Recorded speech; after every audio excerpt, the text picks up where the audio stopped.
So again, so today we have Valerie Nyberg of Liminal Education Consulting, and we have the privilege of hearing just a quick 6-minute presentation, followed by about 15 to 20 minutes of Q&A from us. We'll do a quick wrap up after that, and then we'll be done for today. And if you would like more information and interested in learning more about 1 Million Cups and want to present in the future, I encourage you to join our vibrant community online and visit our platform at 1 Million Cups /Chico. So feel free to join. And without further ado, I will hand the mic to you, Valerie. I'll give you an opportunity to share your screen.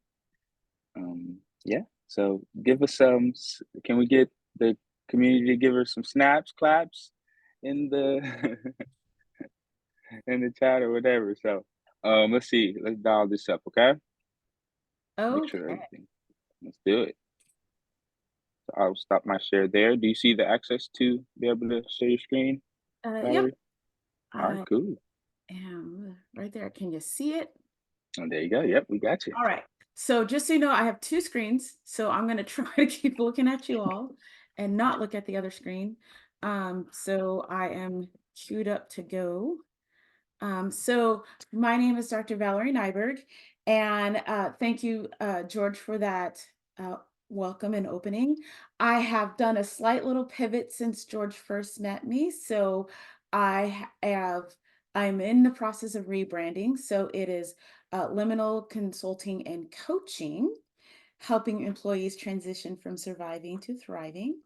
So before, yeah, sorry. So how many of you have had performance evaluations that were kind of based on perception rather than your performance or your hard work and effort, or working 10 hours and um, worrying about work at home, or even feeling like your work went unnoticed or unrecognized, or worse, having other people get the credit for your work, or spending time up at night worrying about clients and your interactions with them or your interactions with your boss. I mean, I know I've been there. And in fact, in 2018, I was an associate principal at a high school in Iowa. And at the end of the first week of school, I, at the end of the first week of school, I was told by my principal that I was moving offices. I was moving from a large office to a small office. In that transition, no one had bothered to even measure my desk to see if it fit in the new office. So the new move meant that I was going to lose my desk.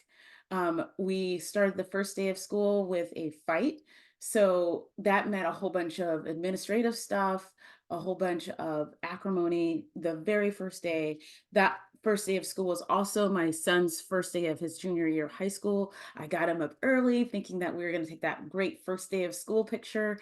And he was like, I don't want to do that. So it was a rough start to the year. And that night I'd gotten home, and before he left to go hang out with friends, we had a big argument about curfew.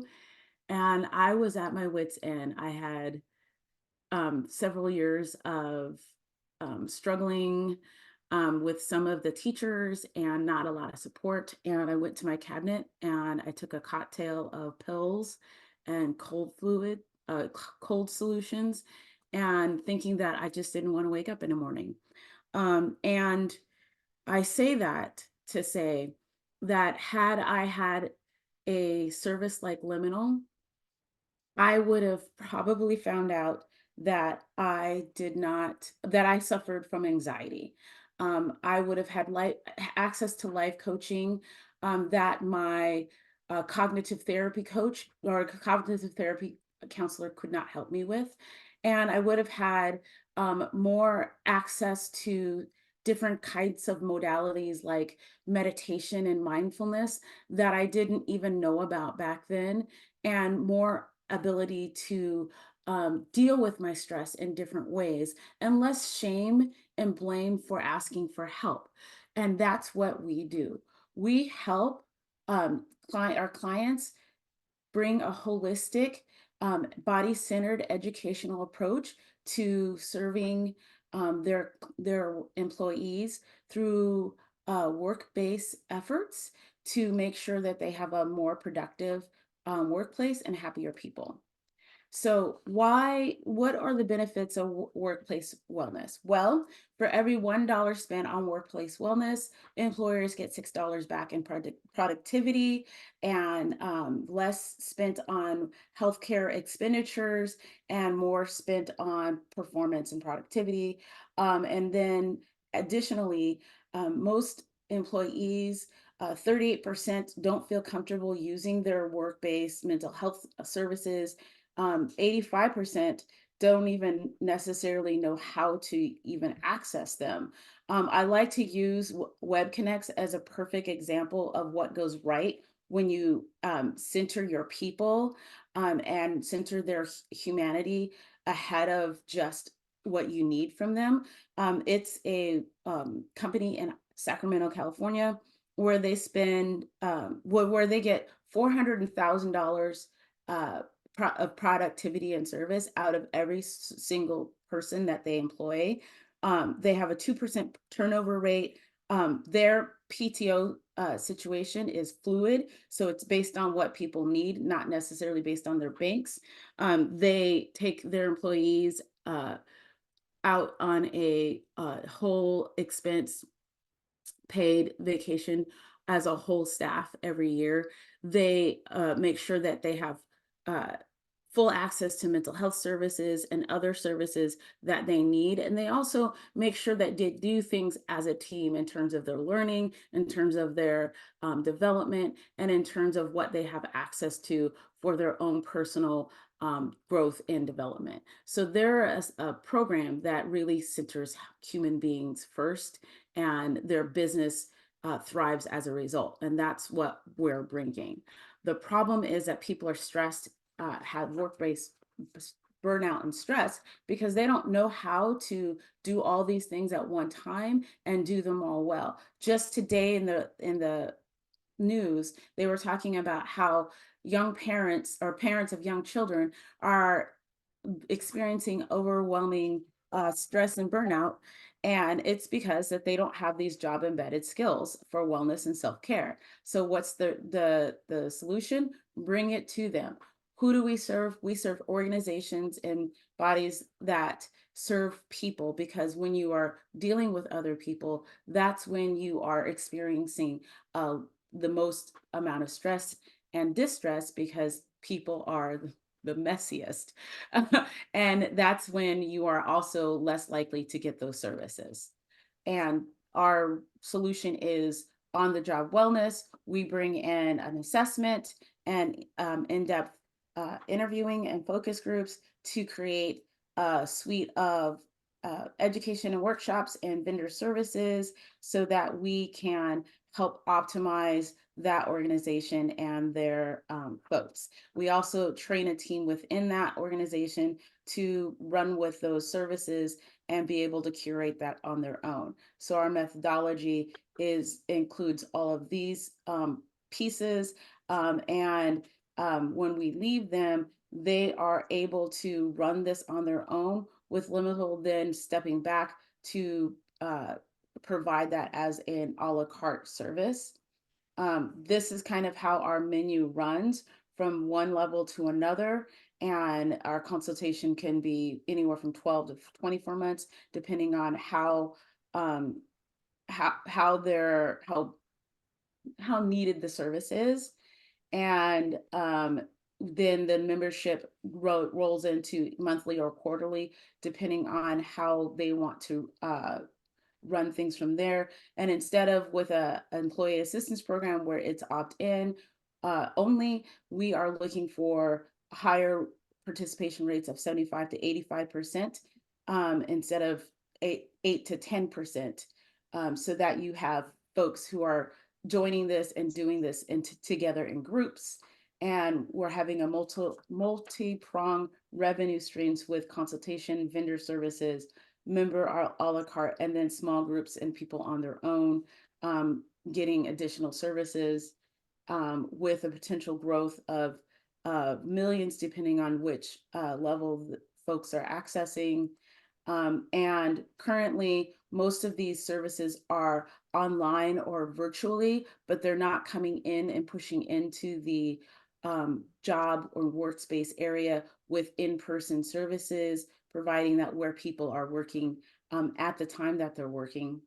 And our go-to-market plan includes doing a ribbon cutting, hosting maybe a breakfast or lunch, and capitalizing on our local media services to get the word out. And why?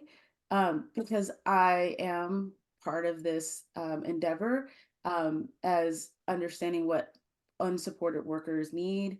I know that from the inside out. And this is my team, including my son, assessment, a psychologist for assessment consult. I have one business advisor right now and looking to soft launch this summer. And I have a QR code for a short form on Google Forms.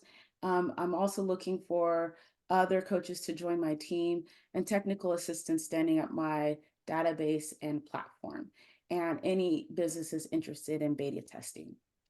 So we are looking to make a personalized touch to make that difference, helping people go from stress and burnout to collegiality and new vitality.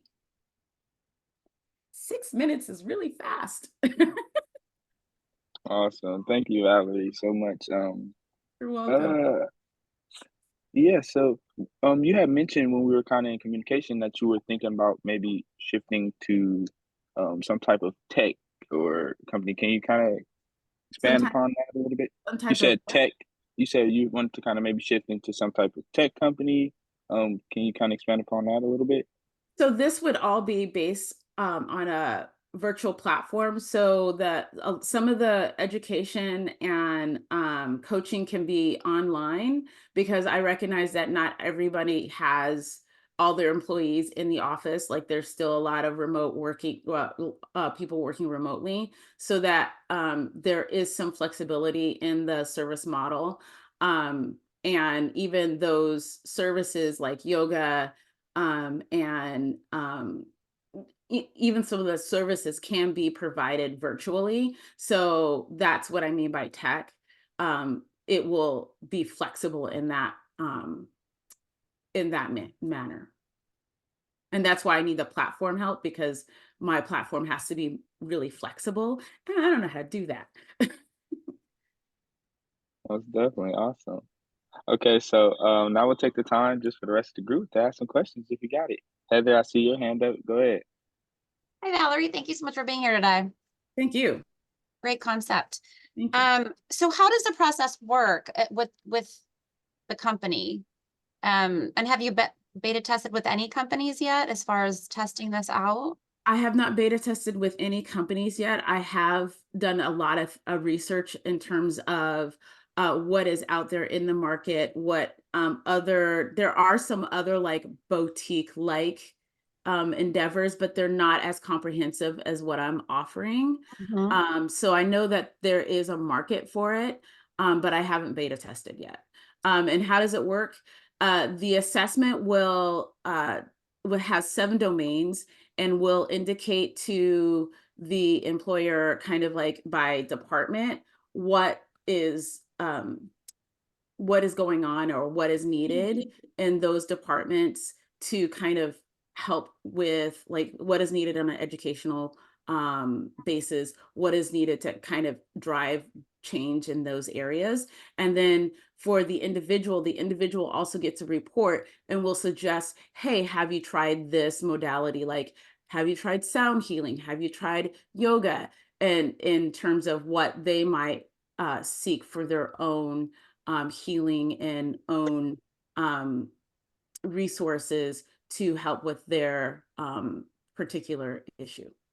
So is the company surveying the employees? Like, how are they getting the information from these departments to like funnel it down, get the person, and then each person has a report of what they need? So it starts with an assessment. So we go in and we talk with the the leadership to identify one person in a leadership team that will kind of spearhead that. And then we send out this survey. From the survey, we also get those early adopters who are like, yeah, I'm really interested in learning more about this process. And we also find out where people are individually, as well as a departmental group, or however they identify their folks in larger groups, so that it remains anonymous. Okay. That makes sense. Mm-hmm. Cool. Yeah. Like if in a school form or in high school form, it would be by like curricular departments, for example. Okay. That was actually was in my head is, are you reaching out to schools and universities? I would like to. This idea started as a wellness idea for schools. My problem with that was it was hard to get traction with schools because this is not where their head is. And when they look at social emotional health and well-being, they're looking at students, they're not looking at teachers, which is why that's where my passion was. Like, you're talking about doing all these things for the students and the teachers are dysregulated. and you can do all of that stuff for students, that's great, but when they have a dysregulated teacher, you've undone everything. Yeah. So, but they're not, the issue with teachers is time, and their time is so curricular focused that they don't know how to get out of that model of time. When I was a principal, I literally brought in a massage therapist and told my teachers, please use your planning time. Feel free to use your planning time. And I cannot tell you how many people could not wrap their brains around that. Yeah. Like seriously, this is your planning time. You use it to please get a chair massage, get a whole body massage. I don't care. You've got the time, use it. Yeah. And I was trying, and they had yoga after school once a week. And I was trying to get them to understand, like, the more you take care of yourself, the more you de-stress yourself, the more that you understand what's going on with your body, understand how it's communicating to you, the more you will be able to handle what's coming at you for the students. And the more that we can align and understand and be on the same wavelength about student behaviors, the better off we'll all be. But they're not there yet. Businesses are there because they understand the bottom line. Yeah. So it's a different, I mean, they're ready to hear that because they understand, especially when they see it with dollars and cents, that it makes a difference of who's leaving, who's staying, and how their people are then interacting with their clients and their, and each other, and the degree of they're not having to, their managers and their department heads are not having to deal with as much conflict, and they get that, they understand that intimately. Yeah. It's just a different mindset. Yeah. Yeah. Or, I mean, like you said, with the massage thing, then they have to go deal with their own kids after school, right? I mean, they can't, I mean, this is different. You can move meetings around essentially, right? But you can't move kids around to their schedules. So that's a harder animal for them to, so. Right. And it's a bigger system, because as a society, we have not invested in our schools. We have not invested in our teachers. Excuse me. And so they don't know how to invest in themselves. Yeah. Yeah. I'm pushing for that. I haven't given up, but I'm, in the meantime, I'll write a book about that once I get this launched. But in the meantime, I want to get this launched and prove that this works. And then I can pivot and say, this is why schools are where they are. This is why learning is where it is, because we're not investing enough time, energy, and effort into the system as a whole, into the people that are doing this work. Yeah. Have you gone out and researched with different companies as far as getting feedback? Like, what has that been like, and how far did you go with that? And I mean, obviously, but I'm just curious. you know, like Com Business, for example, gets a lot of great reviews, and they're good at their what they do, but they're working with very large companies, and they're not going in person to do this work. They have a product manager that will interact with a team to curate what you need for your 1,000 employee company, and then like funnel down to what you need, but they're not bringing in service providers to provide that service in person. Companies that are doing this, like there's a company in Chicago that does yoga, and they have been going into the office and doing that, and their reviews have been like, yeah, this has substantively changed how I feel about, how I feel. And this is really wonderful work. And I've learned so much about my posture and, yada, yada, yada. And it's made me happy to be here. And those folks are staying on that job because that's a perk they value. And the one thing I thought was a lot of the, the health plans and the benefits that they offer is the offsite things, right? Like gym memberships and, I'm wondering if that could be a little bit of roadblock. Oh, we're already offering our employees, But again, they have to go off site, and they have to go off site. Yeah. They have to go off site, and they have to build that outside their working hours. Right. Which we all know that we don't have enough hours in a day. Right. That's right. That's what I'm saying. The difference is, yeah. Yeah. Selling point. And I mean, this is literally bring it to the people because the people need it. And the people need it here because this is also a matter of making community, bringing community, building community, because we are living in the most disconnected world we've ever lived in. Yeah. And this is about building that community back up as we gather for these different modalities, and we learn about ourselves, and we learn about each other, and we learn about those things in ways that are much more conducive to trust and relationship building in ways that we've forgotten how to do it. Yeah. And the timing for you could be really great in the next year or two, since employees are coming back to the office.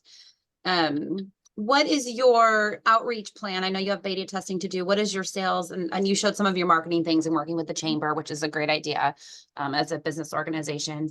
Are you going to be doing essentially the sales part of it? Or are you going to be bringing in somebody else to do that as in your business plan? My long-term plan is to bring someone in for that, because that's not a super strength of mine. But for now, I will be working close. Like the Roseville Chamber here is really, really great. And there's some business to business membership perks and discounts that I plan to utilize.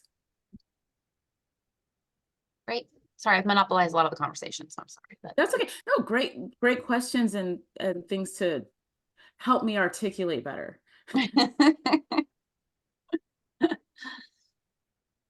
Anyone else have any thoughts?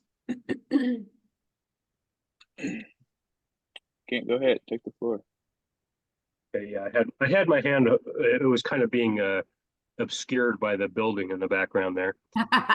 So I put a link up there to, there's a school in Texas that the high school is built on top of like a shopping mall. And the students somehow work businesses in there, and they kind of get experience. So maybe in some kind of unconventional, I got the impression you were going to be talking about schools, so that's why I went to the school example. So I figured they might be more open to, the kind of stuff you're talking about, since they're going way out of the box on designing the building. And I guess the building isn't that far removed from the cost of a normal high school. I think they're saving money, and they're also getting some, I think in these days, kids need learn how to make some money.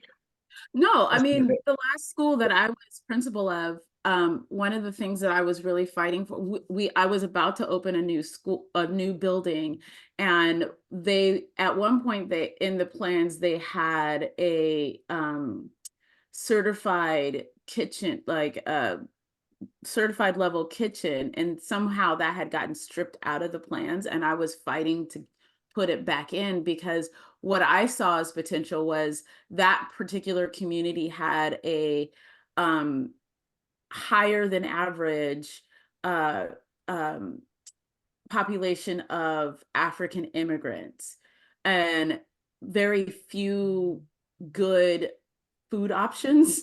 It's Ames, Iowa. And I'm like, they can own food trucks.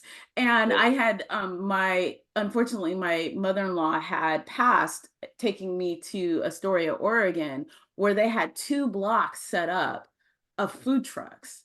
So you got this really interesting cross section of different foods, because they had the city had dedicated 2 blocks of these food trucks, giving these entrepreneurs chance to get a foothold in a community that they ordinarily wouldn't have gotten the opportunity. It was nicely set up. It gave these entrepreneurs a foothold in, and it provided income where people would not have ordinarily been able to get income. And I was like campaigning with the school board about putting those plans right back into the building, because that was an opportunity for my kids of color who ordinarily would not have had that chance to get that opportunity. And I'm like, we can help them, and their families, you know, make a business out of food trucks. Yeah, there's another group doing applied environmental sustainability as part of a program called Project Lead the Way. Mm-hmm. It's teaching permaculture in schools. I put a link to a discussion group about that. And interesting. Yeah, I'm all over Project Lead the Way. Oh, okay. Yeah. I'm 2 of my kids went through Project Lead the Way. My middle son is an engineer, a mechanical engineer he has a master's degree from Northwestern. So and my oldest son started in Project Lead the Way as well. So yeah, I was a high school principal. Yeah. All right. Okay. Awesome. Thank you. Mm-hmm. Thank you, Kent. Thank you, Kent. Sasha? Hey. Hey. Well, this was fascinating. I'm sorry I came late. I went to the Sacramento meeting instead of this one. Mm. I put in there, Valerie, the links to, are you familiar with the New School of Social Research in New York? Mm-hmm. Okay, well, that's what came to me suddenly, and I haven't, thought of them for almost 50 years. So maybe they have something that they would be very interested in your ideas and what you're doing. I put the about link in there so that you could see what they currently say that they're up to. Mm-hmm. And so that's what I wanted to contribute, to see if maybe their ideas for you and or your ideas for them might be of service. That was what I wanted to say. Thank you. Yeah. It's funny because when I did Sacramento, like everyone's like, stay in education, stay in education. And I'm like, but I'm trying to okay. I have a PhD in education. Yeah. Well, given that I'm new to A Million Cups, I don't know what the different locations specialize in, but I was not going to give up. I was going to find this meeting. Thank you for that, Sasha. Thank you. Thank you. And great job. Yes, I'm done. Thank you. No, thank you. Heather, you got a question? Yeah, sorry, it's me again. Yeah, I wanted to say, well, first of all, that thank you for telling us about your experience. I didn't mention that before, and I wanted to. And we're glad you're here. Yeah. So from a marketing perspective, and maybe you've done this already, but I would heavily go on to LinkedIn. I think that would be a valuable social media platform maybe to start with. You know, they always say to start with one, right? I'm not sure if you're on social media yet, but I am. What would you do with, I don't know what to do with it. I'm on LinkedIn. I don't know what to do with it. you know, even as yourself, maybe not even as a company, just start some chatter, you know, statistical information, your story. It's all about your story, Valerie. Okay. Okay. I'm not used to sharing that kind of stuff on LinkedIn. Yeah. I mean, and do what you feel is comfortable. I'm not saying just go, you know, right into that, but, and then the second thing is, you know, we talked about, I had mentioned about, you know, this maybe good timing the next year because of employees coming back to work and employers requiring them to come back at least maybe 2 to 3 days a week, right? So Right. using that tool as a sales tool Mhm. to incentivize their employees to come to the office to use your services. Yeah. The other two opportunities that are coming up locally, but were you from Sacramento? Yeah. Okay, I just want to make sure. I thought so, but I was like, wait a minute, maybe you were talking about Iowa. I'm like, maybe she's not here. No, I left for 30 years. Got you. Okay, okay. My husband's an Iowa State master's graduate, and so Yeah, I was the Ames High principal. oh, cool. Very cool. Yeah. Great city, great area, by the way. I've only been once, but I was very impressed. So I know that Growth Factory, which you're familiar with, Yep. they're doing the GFX event. That might be a good tabling option for you. I think it's 3 something for a table because I've been talking with Monique. We're close with them, Okay. which will be down there too. And then we host Grow Tech Fest November 6th of this year up in Chico, and it's an entrepreneurial conference. It's the largest one north of Sacramento. Mhm. And we can send you information that we haven't publicly released the date yet. We're going to be doing that soon, and then ticket sales will open in the summer. But we'd love to have you here. Okay. That would be a good opportunity to come up and network and, you know, meet with other businesses in this area. And Chico starts we're a California Accelerated Innovation Hub. So we're not just Chico, we represent 20 counties in the North State. Okay. So it's a regional conference. So I feel like, and you can answer this, I feel like I would have to have my website and my platform all up and going yeah, by. yeah, yeah. Well, and not necessarily. Just come talk about it. Just Okay. start talking with people. I don't think so. Okay. May I say something about that? Mm-hmm. Valerie, absolutely, you do not have to. People are always working on their website, me included, and I've been in business for 38 years. All you have to do is giggle and say, it's under remodel. Here is my contact information, or give them a link to something that you feel is, publicly, visibly good to look at. And just give the disclaimer that the other one is under resurrection or something like that, you know. I love the But giggle part. yes, I put in the giggle part. My I love that. statement is, if you don't have ADHD before getting to my website, you might start to notice some symptoms once you get there, and that it's under remodel. That's what I say. Okay. Yeah, I don't even worry about that. Right. Whether it's your business idea or you've been around for 2 years, doesn't matter. Tell Okay. your story, talk about what you're doing, talk about the problem you're trying to solve, and just get interest and just start. I mean, Buzz. what's the room, right? I mean, it's. But I Okay. think LinkedIn would be a great platform for you. That's your audience. Okay. That's my audience. Okay. Awesome. And Valerie, I did have a question for you as well. So before we kind of started with today, we were kind of talking a little bit, and I was did want to ask, so how does one go from being a principal to wanting into, get into entrepreneurship? Um, that's a good question. Um,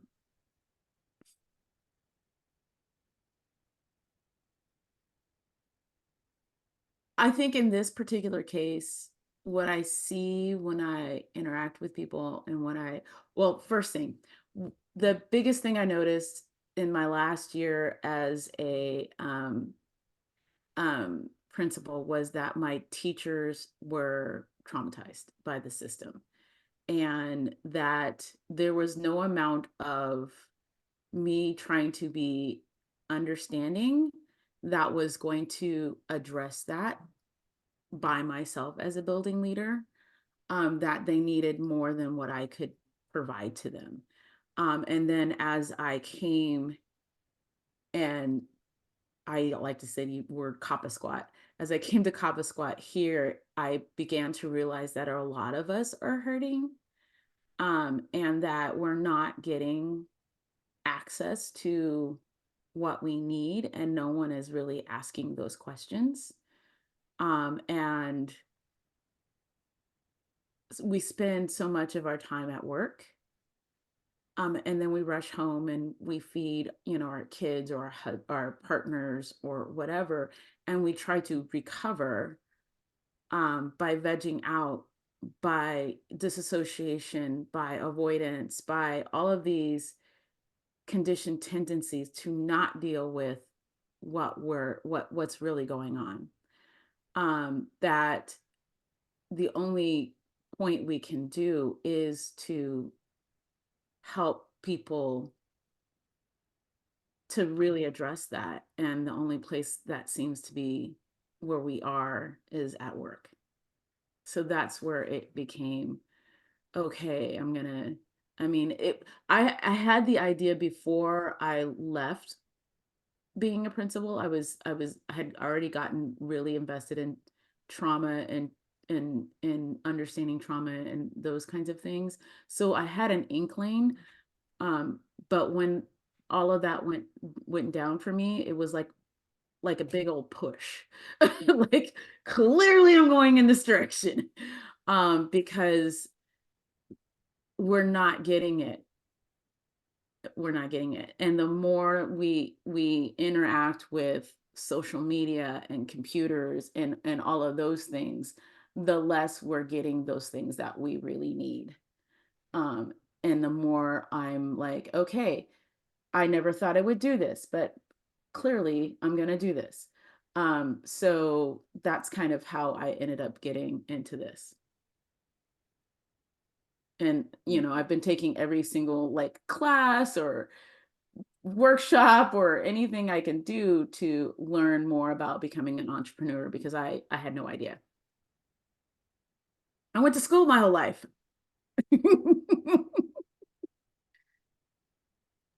Awesome. Thank you for sharing that. Yeah, thanks. Do have a few other suggestions in the chat. I'm not sure. Yeah, I'm copying them down as I'm thank you. There you go. Cool. So any other questions? That we can begin to wrap up. I do have another thought, and I know I'll talk to you at a later point, Valerie. I think that the theme that's really important here, that you are already saying in different ways, where you can emphasize the timing of your purpose and your message, is about the human element.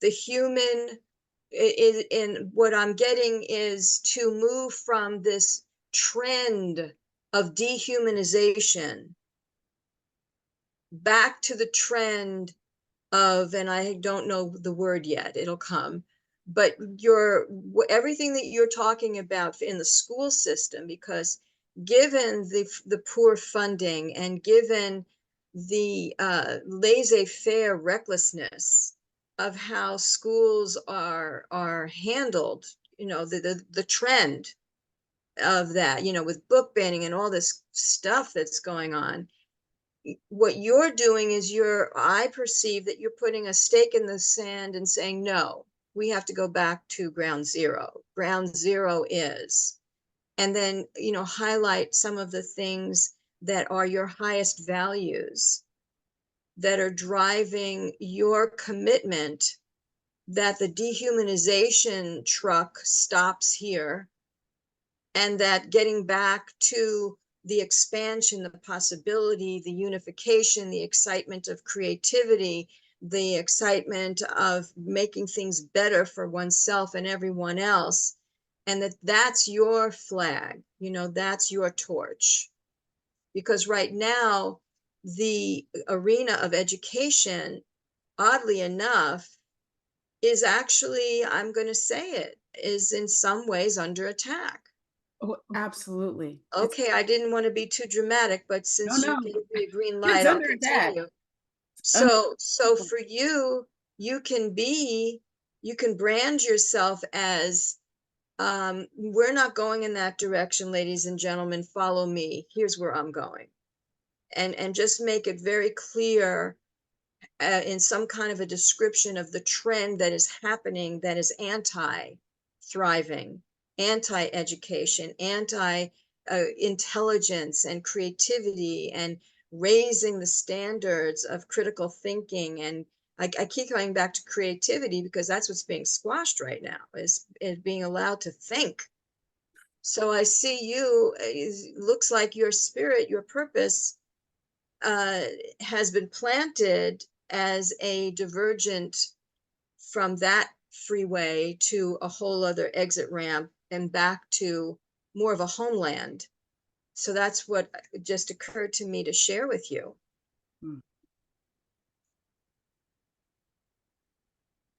Got a lot. Well, I think they recorded it, I hope. Yeah, we got the recording. Yeah. Actually, this will go up on YouTube too, with your permission, of course, Valerie. Yeah, so I think we can probably end off there. I'll do a quick wrap up from here. I just want to, of course, thank you guys all for your time. This was I think a really empowering Million Cups, to say the least. So yeah, thank you guys. May I ask? Of course. Heather, that expo, Yep. if you could put the link to that, I'd be interested in attending that. Sure. And thank you, Valerie, for what you're doing, because now that I know a bit more, the timing is perfect. The timing is perfect. There you go. There you go. Thank you for that, Sasha. So before we get out of here, I just want to say a big thank you from me and myself, your host organizer for today, and not in attendance today. She has a little business going on, but our chapter lead, Eva Shepherd. Big thank you from us for having you guys all here today.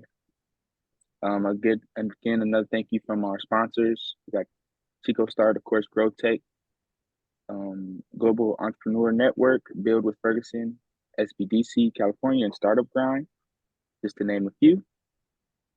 And we do have a few events coming soon from Chico Start and some of our other partners. We have 1 Million Cups Cope Notes May 1st.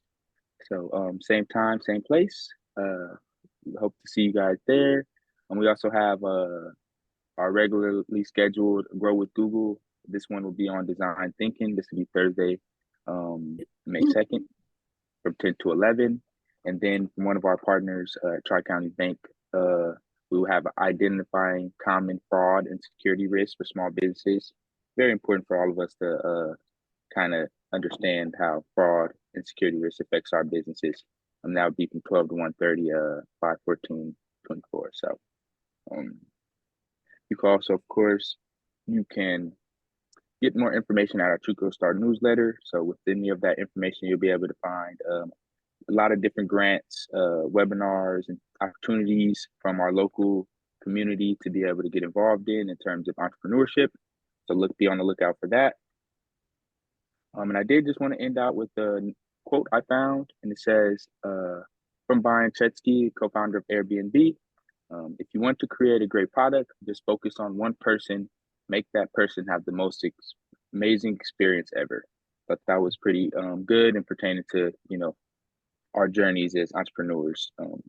So again, thank you so much, everyone, for being here this morning. Pleasure to have you all. Enjoy the rest of your day and hope to see you next time.